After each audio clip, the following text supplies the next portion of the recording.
Hello guys, कैसे हैं आप सब। Welcome to my live.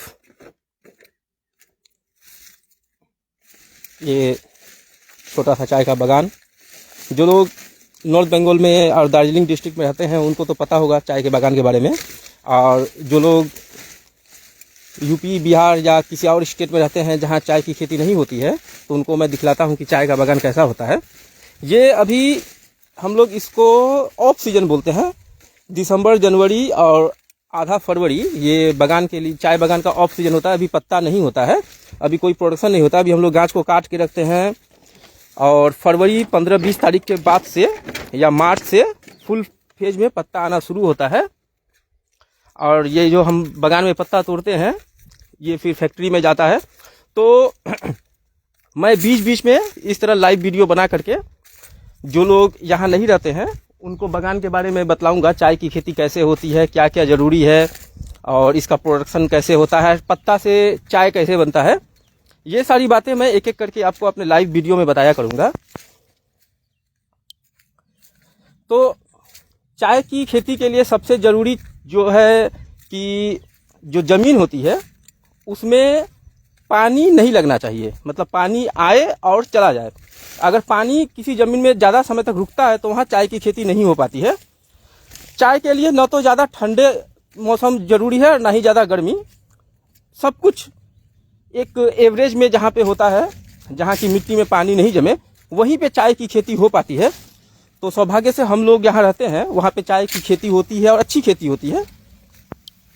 और आगे और चलेंगे तो मैं आपको दिखलाऊं कि अभी हम लोग चाय के बागानों में इरिगेशन करते हैं क्योंकि अभी बारिश नहीं हो रही है और चाय का जो पौधा है उसके लिए पानी बहुत ज़रूरी है।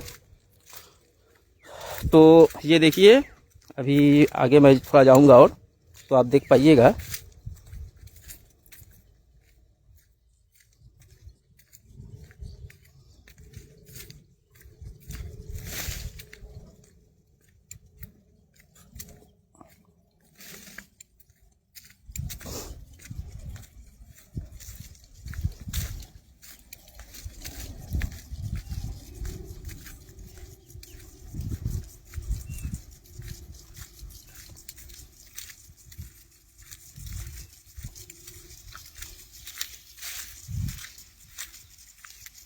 ये देखिए, इस तरह से चाय के बागान में पानी दिया जाता है। ये स्प्रिंकलर है।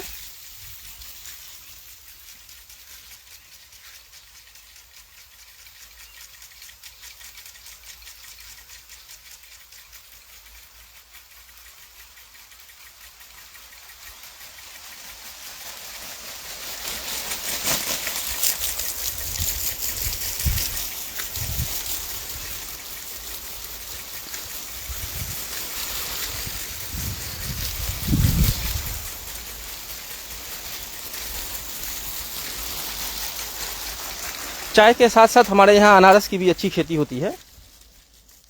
ये जो ज़मीन आप देख रहे हैं ये अनारस के लिए रखा हुआ है। उधर दूर अगर आपको शायद नहीं दिख रहा होगा, वहाँ अनारस लगा हुआ है। और इस तरफ सब तरफ सिर्फ चाय के बागान हैं। हम लोग के यहाँ मिट्टी जो है, यहाँ धान का पैदावार काफ़ी कम होता है, इसलिए अब लोग धान से हट के सभी लोग यहाँ सिर्फ और सिर्फ चाय के ऊपर ही निर्भरशील हो गए हैं। चाय और अनानास की खेती यहाँ बहुत अच्छी होती है। बहुत सारे लोगों के मन में ये सवाल होता है कि चाय का जो पौधा लगता है तो ये होता कैसे है। तो आज पार्ट 1 में मैं यही बतलाऊंगा कि चाय का पौधा कहाँ से आता है। ये देखिए अनारस, ये अनारस का जो है गांच खत्म हो गया है और इस तरह से इसको रखा गया है। अनारस इसको पुल्ली बोलते हैं और इसका एक खासियत है, ये कभी मरता नहीं है। इसको आप जैसे भी रख दीजिए ये जीवित ही रहेगा। इसको मारने का एकमात्र उपाय है कि इसको जलाना पड़ता है।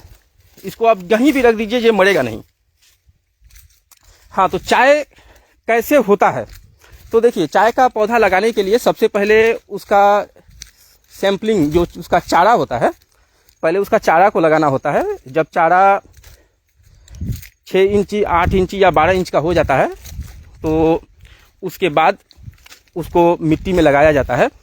2 साल इसके अंदर एक चाय का गाछ थोड़ा बहुत पत्ता देने लगता है और 7 से 8 साल में एक गाछ लगभग अच्छा खासा तैयार हो जाता है।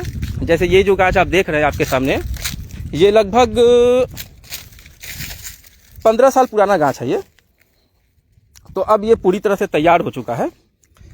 और चूंकि अभी मैंने पहले ही बताया कि अभी ऑफ सीजन है, तो ऑफ सीजन में चाय का जो पैदावार है ये नहीं होता है, अभी प्रोडक्शन बंद है।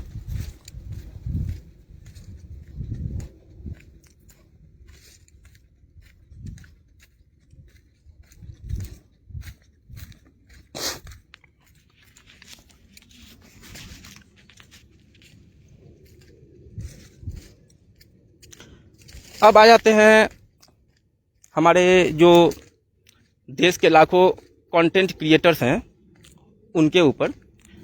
देखिए, बहुत से लोग मुझसे पूछते हैं कि कंटेंट कहाँ से लाएं, कंटेंट क्या होता है। देखिए, कंटेंट कुछ नहीं है। आप आम जिंदगी में जो भी चीज़ करते हैं उसको आप कैमरे पे रिकॉर्ड कीजिए, फेसबुक पे छोड़िए, आप यूट्यूब पे छोड़िए, इंस्टाग्राम पे छोड़िए, या तो आप उसको लाइव कवर कीजिए। यही आपका कंटेंट है। हर दिन आपको कुछ नया करना है, नाच गाना करना है, ऐसा नहीं है। ये कोई ज़रूरी चीज़ नहीं है। आप जो भी करते हैं उसको अगर आप रिकॉर्ड करते हैं या लाइव करते हैं तो यही आपका कंटेंट होता है। इसमें कोई रॉकेट साइंस नहीं है कि कंटेंट क्या होता है। और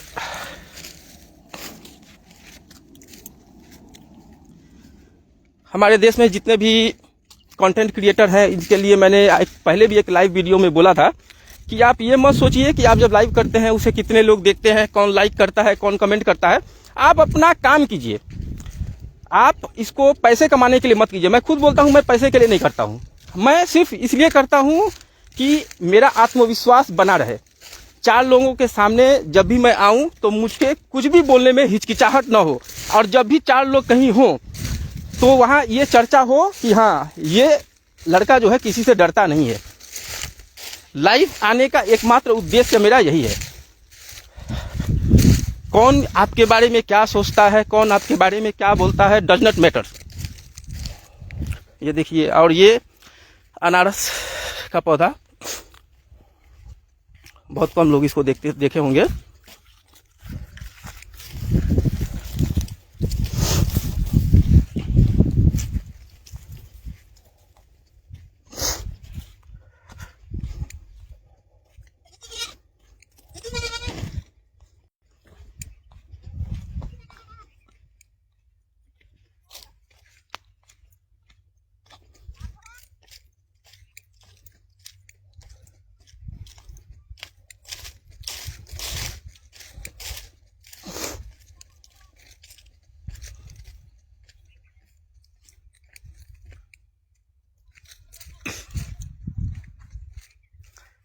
ये देखिए, ये मेरा ज़मीन नहीं है, किसी और का है। ये अभी अनारस लगाने के लिए तैयार हो रहा है। और इस साइड में मेरा बागान है।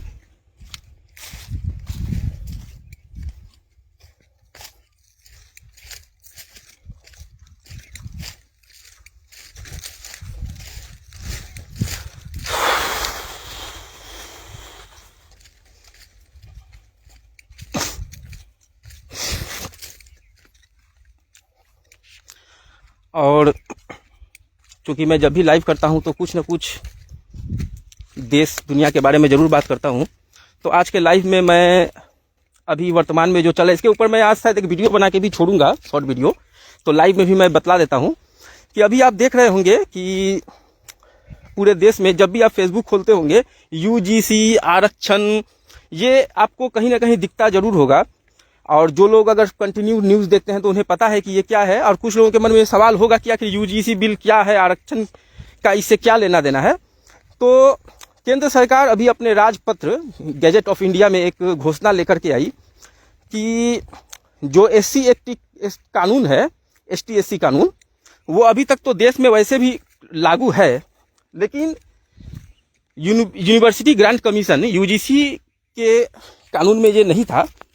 तो अब जो है केंद्र सरकार UGC के लिए भी इसको लेकर के आई है। और अब कॉलेज यूनिवर्सिटी के अंदर भी जो ST SC हैं, देखिए उसके पहले मैं आपको ये बात बता दूं कि ये भी एक चाय का ही पौधा है। इसे काटा गया है, इसको LP बोला जाता है। इसमें पौधा को लगभग काट दिया जाता है ताकि पौधा जो है फिर से जवान हो सके। इसमें पत्ता आने में काफ़ी समय लगेगा। हाँ, तो यूजीसी कानून जो है, जो सरकार लेके आई है, जो सरकार की अभी मान के चलिए कि गले की हड्डी बनी हुई है, ये कानून कहता है कि SC ST जो कानून देश में लागू है, ठीक वही कानून अब यूनिवर्सिटी और कॉलेज में भी लागू होगा। और कॉलेज यूनिवर्सिटी में भी आप अगर जाति धर्म के नाम पर किसी के ऊपर टीका टिप्पणी करते हैं तो इसमें कानूनन आप पे कार्रवाई की जाएगी, आपको जेल भी जाना पड़ सकता है। और इसका विरोध पूरे देश में जो सवर्ण समाज है, जो जनरल कैटेगरी है, वो भरपूर कर रही है। हालांकि मैं जहां तक मानता हूं बीजेपी अब यहां पीछे नहीं हटेगी, क्योंकि बीजेपी को पता है कि सवर्ण समाज का मतलब है कि दिन का भूला वो शाम को घर आना ही है उसको। सवर्ण समाज जितना भी बीजेपी के खिलाफ आंदोलन करे, जितना भी बीजेपी के खिलाफ हो जाए, वोट के समय उसके पास बीजेपी को छोड़ के कोई विकल्प नहीं है, क्योंकि बीजेपी को सवर्ण समाज ने ही खड़ा किया है। तो बीजेपी को पता है कि इनके पास अब दूसरा ऑप्शन नहीं रह गया है। सवर्ण समाज अगर बीजेपी से फिलहाल कट भी जाती है, अगर आंदोलन भी करती है, तो उनके आंदोलन को बहुत ज़्यादा किसी का समर्थन प्राप्त नहीं होगा। और क्योंकि बीजेपी को ST SC वोट अपने तरफ करना है, यूपी में आने वाले साल में चुनाव है, वहाँ उसको मायावती के साथ गठबंधन करना है, इसीलिए बीजेपी जो है ST SC कानून यूजीसी वाली जो है, इस पे पीछे हटने वाली नहीं है। बाकी आपकी क्या राय है आप कमेंट में बता सकते हैं। चलिए आज के लिए मैं लाइव ख़त्म करता हूँ, फिर दूसरे दिन आऊँगा, फिर कुछ नया लेकर के आऊँगा। धन्यवाद।